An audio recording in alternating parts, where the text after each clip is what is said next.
தென்காசியில் திமுக அரசை கண்டித்து தமிழக வெற்றிக் கழகம் சார்பில் கண்டன ஆர்ப்பாட்டம் நடைபெற்றது. தமிழகத்தில் நிலவி வரும் சட்டம் ஒழுங்கு பிரச்சினை உள்ளிட்ட பல்வேறு கோரிக்கைகளை வலியுறுத்தி தமிழகம் முழுவதும் மாவட்ட தலைநகர் பகுதிகளில் தமிழக வெற்றிக் கழக கட்சியின் சார்பில் கண்டன ஆர்ப்பாட்டம் நடைபெற்றது. இதேபோன்று தென்காசியில் தமிழக வெற்றிக் கழகம் சார்பில் தென்காசி புதிய பேருந்து நிலையம் முன்பு இன்று கண்டன ஆர்ப்பாட்டம் நடைபெற்றது. ஆர்ப்பாட்டத்திற்கு மாவட்ட செயலாளர்கள் ராஜபிரகாஷ், நியாஸ், மாரியப்பன் ஆகியோர் தலைமை வகித்தனர். முன்னாள் சட்டமன்ற உறுப்பினர் மனோகரன் கண்டன உரையாற்றினார். இந்த கண்டன ஆர்ப்பாட்டத்தில் சாதிவாரி கணக்கெடுப்பு ஆய்வுக்கான அரசாணையை தமிழக அரசு உடனடியாக வெளியிட வேண்டும், தமிழகத்தில் நிலவி வரும் சட்டம் ஒழுங்கு சீர்கேட்டையும் தமிழகம் முழுவதும் பரவலாகி வரும் போதைப் பொருட்களையும் தடுக்க தவறிய திமுக அரசை கண்டித்தும் அரசியல் காழ்ப்புணர்ச்சியோடு தமிழக வெற்றிக் கழக தலைவர் அவர்களது நிகழ்ச்சிகளை முடக்கும் வகையிலும் ஜனநாயக முறையில் வழிகாட்டு நெறிமுறைகளை திரும்ப பெற வலியுறுத்தி கண்டன கோஷங்களை எழுப்பினார்கள்.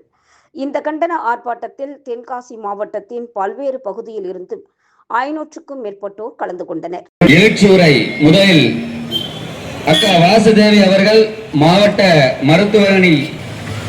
இன்னைக்கு நம்ம கூடி இருக்கிறது பொதுக்கூட்டமோ பிரச்சார கூட்டமோ இல்ல, நம்மளுடைய உரிமையை கேட்டு போராடுறதுக்காக கூடியிருக்கோம். என்னுடைய விஷயம் நிக்க தெரியல, எந்த விதமான கூட்டும் இல்லாம, எந்த விதமான கூட்டும் இல்லாம நீ நின்று பேசினாக்கோ நான் இந்த இடத்துல உயிரை விட்டுச்சாவேன். உனக்கு தெரிஞ்சிருக்கா 21 கூட்டணி கடைசியில விஜயகாந்த் ஐயா அப்புறம் திமுகவை எதிர்க்க வேண்டிய விஜயகாந்த் கட்சி ஆரம்பிச்சாரு. திமுக எதிர்த்து எவன அவர் கல்யாண மண்டபத்தை இடிச்சிட்டாங்க. ஒரே மாதத்தில் நடத்தி முடித்து விட்டது. கர்நாடகா மாநிலத்திலும் இந்த பணிகளை மேற்கொண்டு வருகிறது.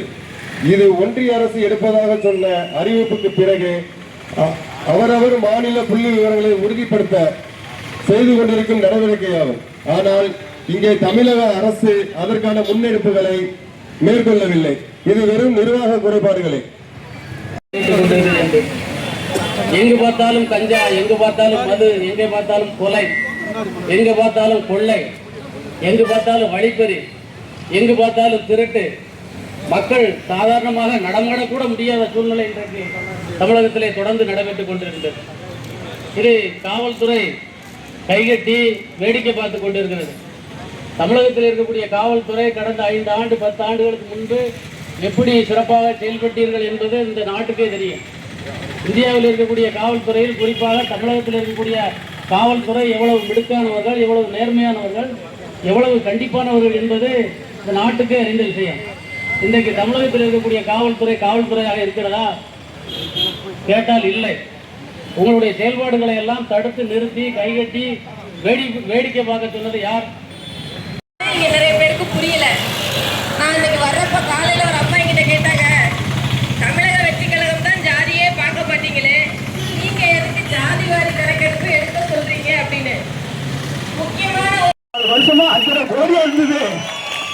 14 வருஷமா 5.5 கோடி தான் தரேன். இப்போ 17 கோடி வந்து நிக்கி. பெரியவர்களே, எல்லாத்தையும் விட்டுருவான். தாய்மார்கள் இது திமுக நிர்வாகிகள் செஞ்சிருக்கான், வேற யாரும் செய்யல. அன்பு உடன்பிறப்புகளே, நியாயமா எல்லாரும் மனசுலயும் குமுறல் இருக்கு, வெளி முடியல. எதை நாட்டும் மூடி மறைச்சிருந்தான். 20 பேர் ஆஸ்பத்திரியில் அடக்கம் ஆக்சிடென்ட் ஆகி எது வெளியே தெரிஞ்சிருக்காங்க வரைக்கும். விஜய் இந்த மாநாட்டில் இருந்து இதுநாள் வரைக்கும் இடைஞ்சல், எத்தனை மனுஷன், எத்தனை இடைஞ்சல் ஒரு மனுஷனுக்கு, எத்தனை இந்த 4 பக்கமும் இருக்கா. என்ன செய்ய? அந்த கட்சிக்காரன் இடிக்கும், இந்த கட்சிக்காரன் இடிக்கும், பிஜேபிக்காரன் ஓட்டம். என்ன ஊருக்கு 4 ஓட்டு இருக்கு. விஜயகாந்துக்கு யாருக்கு, அவர் செத்தப்புறம் யாரும் இல்லை, 4 ஓட்டு இருக்கு. இந்த 4 ஓட்டை பிடிக்கிறதுக்காக வேண்டி அந்த அம்மாவை எடுத்து 4 பெட்டியை தூக்கி கொடுத்து உள்ள இழுத்துட்டேன். அப்படி 21 கட்சி செவிச்சிருக்க. நீ தில்லுடா பழைய சொல்ற, தில்லு இருந்துச்சுன்னா பழைய நீ தவிச்சு நம்ம செவிச்சு காட்டு. பேசுவதற்கு அன்பு வணக்கம், நன்றி வணக்கம்.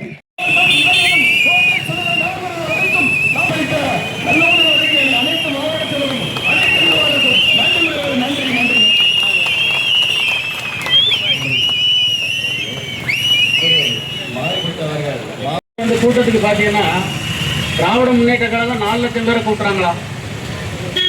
பாரத பிரதமர் வந்தாருன்னா 2 லட்சம் பேரை கூட்டுறாங்களா?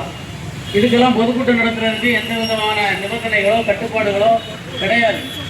ஆனா எங்க தலைவர் அண்ணன் விஜய் ஒரு கூட்டம் நடத்தணும்னு அனுமதி கேட்டாங்கன்னா